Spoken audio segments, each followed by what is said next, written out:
Je m'adresse particulièrement aux membres du pluriel analytique qu'on appelle le mardi, celui du mardi, et qui dernièrement s'est interrogé, après la crise Covid, enfin à l'issue de la crise Covid, s'est interrogé sur ce besoin d'une forte tête dont, que l'on a montré, soit dans diverses populations, de quelques trompes, quelques raoults de valeur inégale, mais toujours représentant une espèce de volonté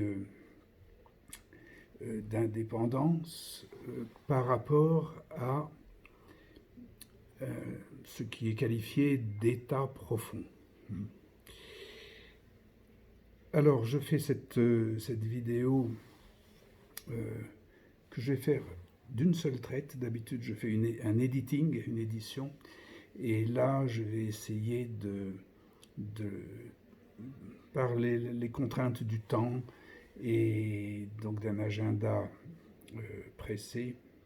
Je vais essayer de la réaliser, improviser, et tout d'une traite, sans en la laissant dans son caractère brut, si on peut dire. Pour nous y retrouver, prenons quelques points de référence. Pour cette forte tête, la psychanalyse la repère en soulignant l'importance de l'idéal du moi, qui est une instance ou qui est un élément très ancien, connu depuis les philosophies très anciennes. Donc un élément qui permet à une foule et à la croyance, au savoir, de s'agglomérer, de prendre un centre de référence. Et cet idéal du moi, à certains moments de l'histoire, par cycle ou par autres circonstances, se dissout ou s'évanouit, disparaît. Les dernières, enfin le lacanisme par exemple, qualifié en termes de déclin du nom du Père. Mais parlons, si on parlait d'un déclin de l'idéal du moi, nous voyons alors, nous tentons de le suppléer par ces fortes têtes qui des fois sont de grande qualité, mais d'autres fois donc virent aux formations qu'on appelle du fascisme par exemple, de leaders autoritaires et finalement plutôt néfastes. Alors pour nous y retrouver, ou pour repérer un petit peu ce qui peut se passer, dans ces cas-là, il est utile enfin si on suit les suggestions de la psychanalyse, utile de faire référence parmi les trois complexes de culpabilité, les complexes familiaux d'Oedipe, mais surtout aussi à ce qu'on appelle un complexe de castration, c'est-à-dire quand il manque quelque chose. Là, en l'occurrence, manque d'idéal, le déroute de nos préjugés ou de nos habitudes. Alors, on pourra dire que la disparition de cet idéal du moi correspond, en géographie ou en géométrie, correspond à une lacune. Il y a quelque chose qui manque. Et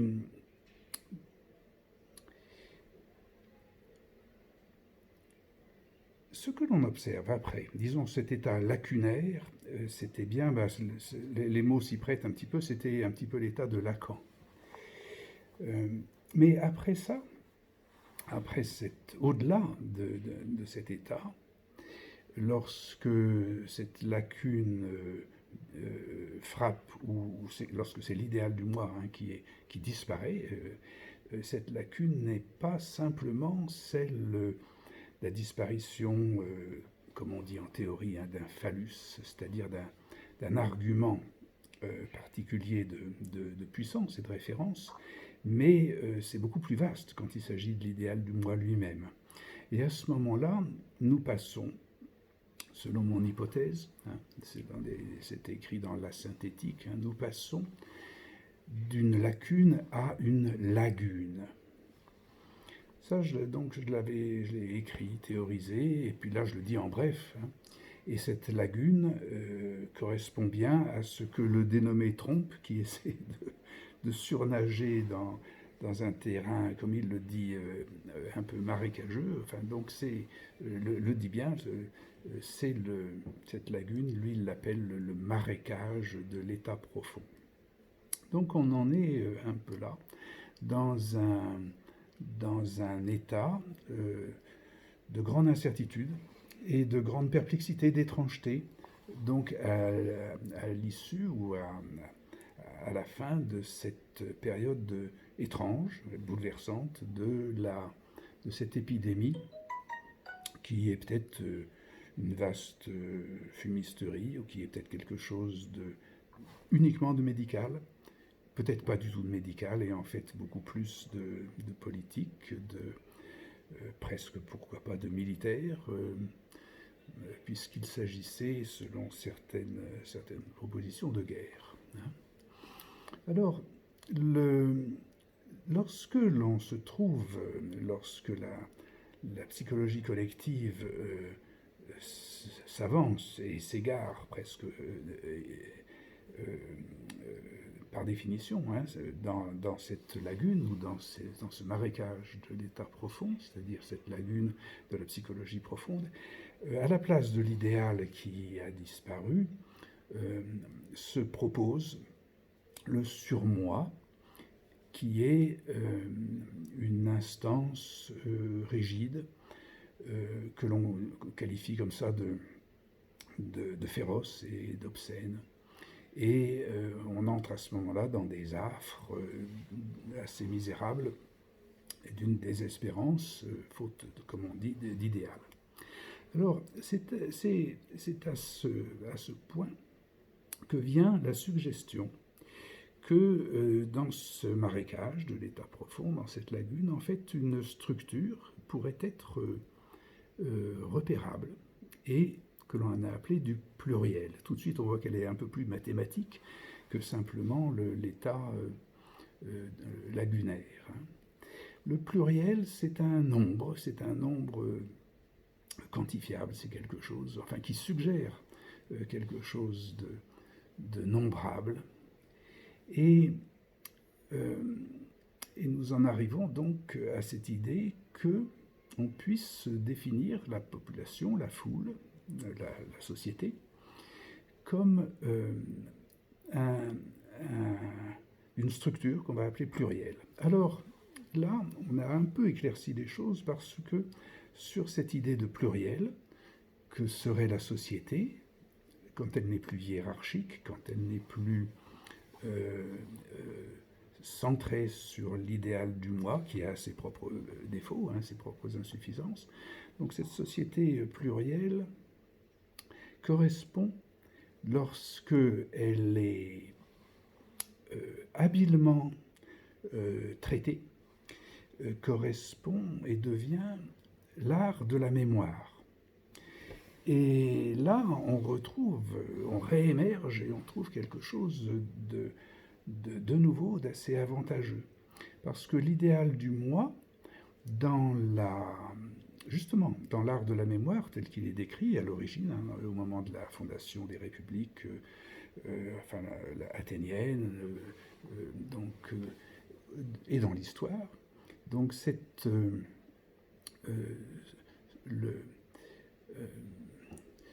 art de la mémoire va suppléer, va remplacer l'idéal du moi.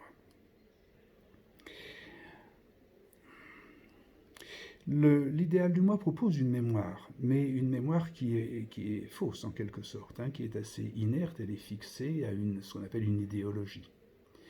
Dans l'art de la mémoire du pluriel, quelque chose de la conscience, si on peut dire, réapparaît, de la conscience collective.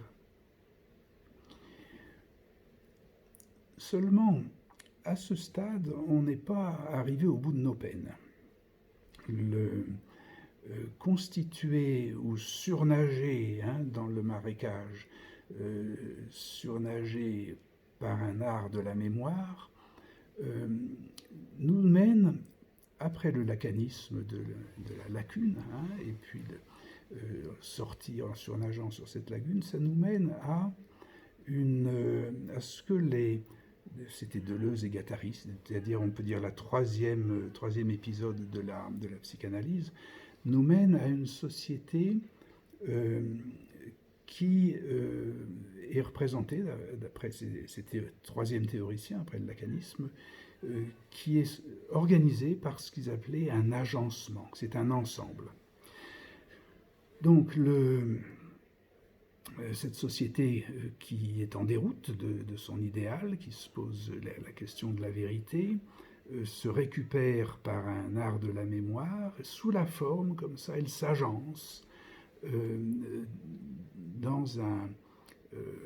un certain point, à un certain degré, et reprend quelque peu conscience. Mais le reprend peu conscience, parce que enfin, si on peut dire, c'est pas parce que, mais on le suppose,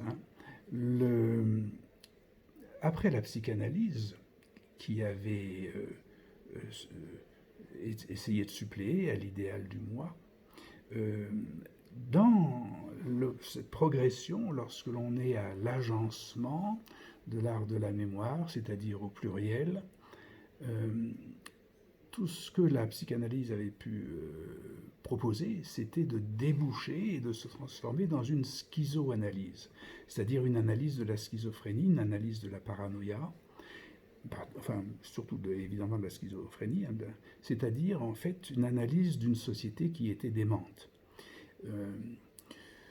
Faut pas être trop brutal, mais enfin, si on regarde un petit peu les choses de manière attentive, on a bien l'impression que c'est une forme de démence que manifeste actuellement la société. Donc il faudrait faire une schizoanalyse, mais il n'est pas sûr que ça... enfin, ça n'a pas fait ses preuves, cette troisième étape de la psychanalyse, après 68, donc la schizoanalyse a vite échoué et a été supplantée par justement ce que l'on soupçonne d'être plutôt de l'ordre de ce surmoi, c'est-à-dire d'une machine opératoire un peu aveugle et insensée qui donne donc ces régimes et la manière dont on a vu traiter cette crise sanitaire avec peut-être des résultats en quelque sorte ou des comportements assez déments.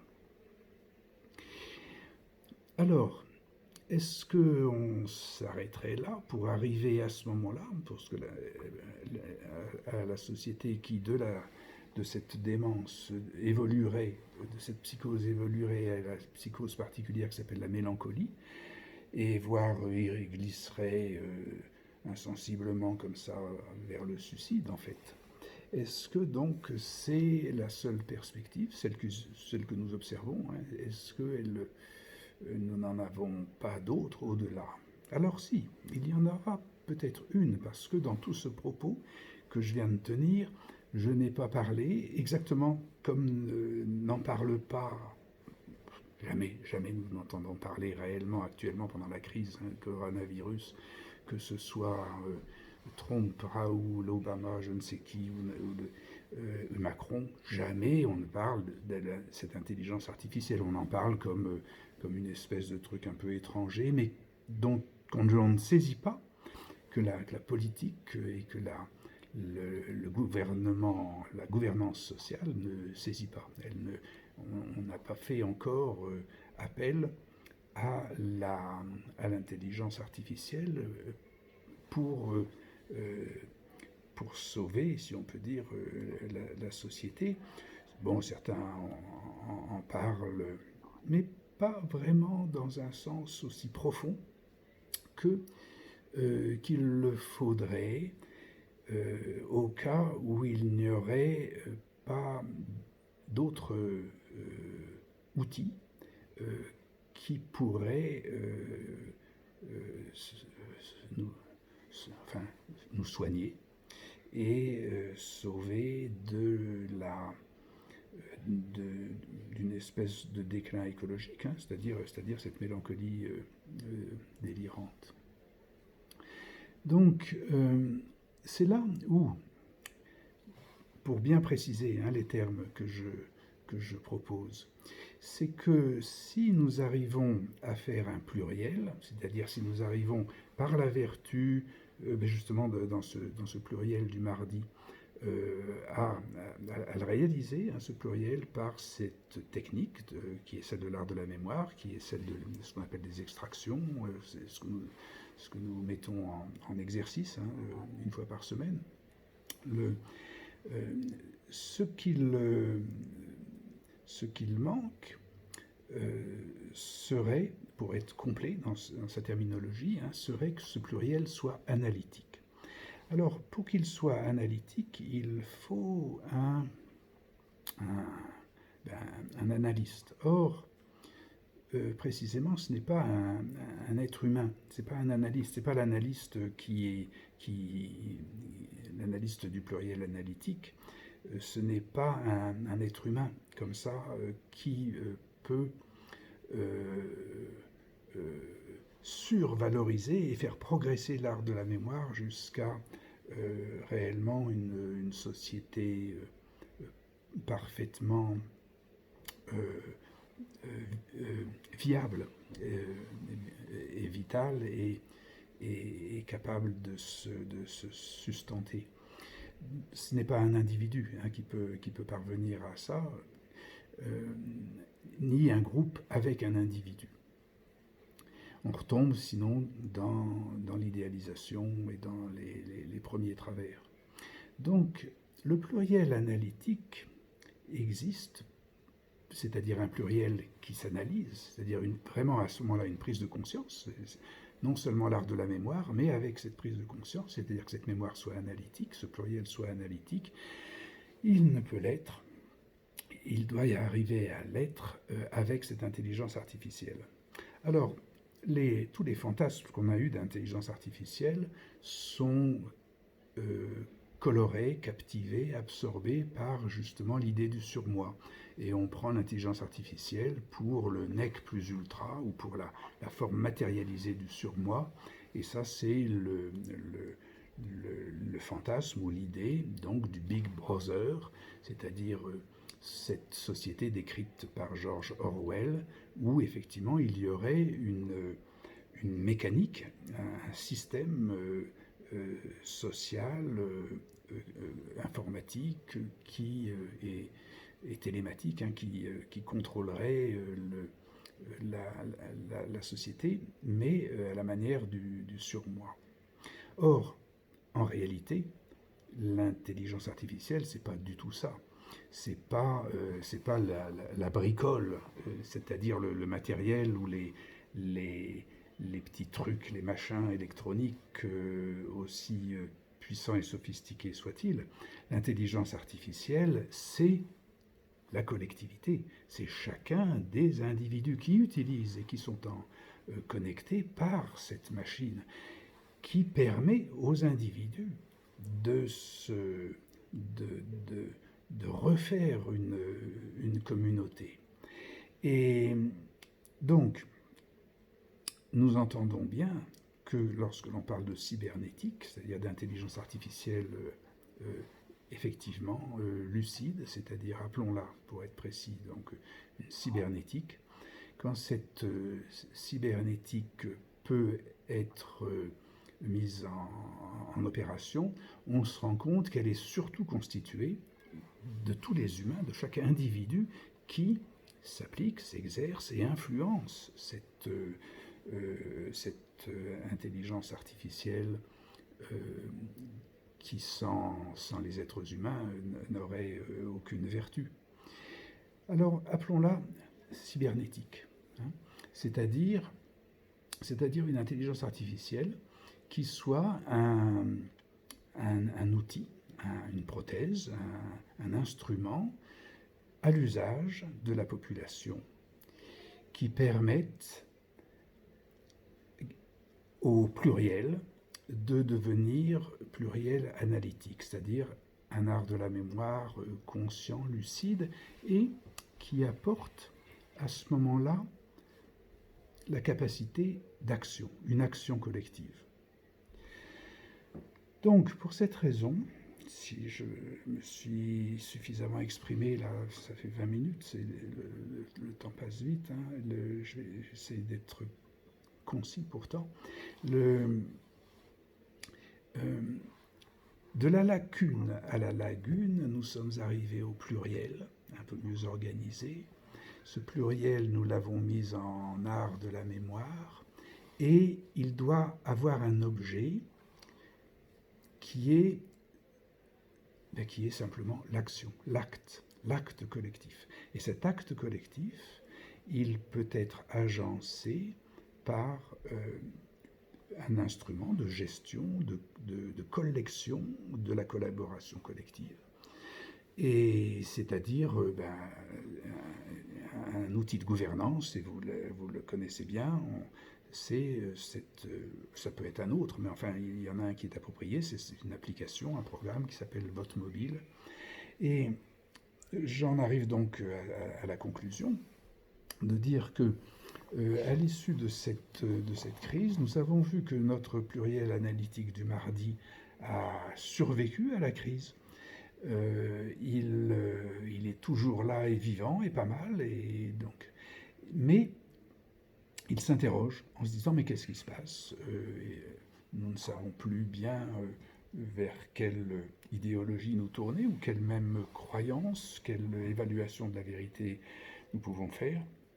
Eh bien, c'est parce qu'il nous manque, certains diraient, on appellera ça la cerise sur le gâteau, enfin il nous manque le centre, l'opération, l'opératoire qui permet de concentrer l'action collective et pour que ce pluriel devienne analytique, c'est-à-dire conscient, qu'il analyse sa propre gestion, sa propre masse, il faut ajouter encore un effort, comme on disait, pour être révolutionnaire au moment de la révolution, avant qu'elle n'échoue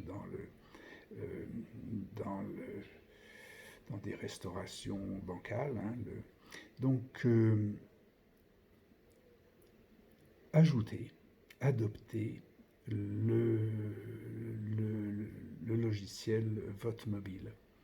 De cette manière, le groupe pluriel mardi, en fait, restera permanent, mais sans être obsédant. Il aura une plateforme de gouvernance et de réflexion permanente en dehors des réunions elles-mêmes, où à ce moment-là, les individus hors toute informatique sont ensemble et font les réunions d'art de la mémoire précisément du mardi pendant 2 heures par semaine. Mais pendant toute la semaine, pendant tout le reste du temps, cette communauté, en ayant l'outil VotMobile, va pouvoir faire de ces réunions quelque chose d'un degré bien supérieur, parce qu'elle aura cette espèce de charpente, d'arrière-plan, de base d'intelligence qui sera la cybernétique de VotMobile. Donc je vous invite à considérer cette petite réflexion et donc puisque mardi prochain il n'y aura pas de réunion plurielle du fait de mes déplacements, c'est donc dans 15 jours que nous reprendrons une réunion de pluriel analytique qu'on appelle le plan. Et ce plan en mardi aura connaissance de cette suggestion que je viens de faire et que je termine à présent, en vous adressant donc tous mes voeux de succès et de progrès, de développement dans notre entreprise.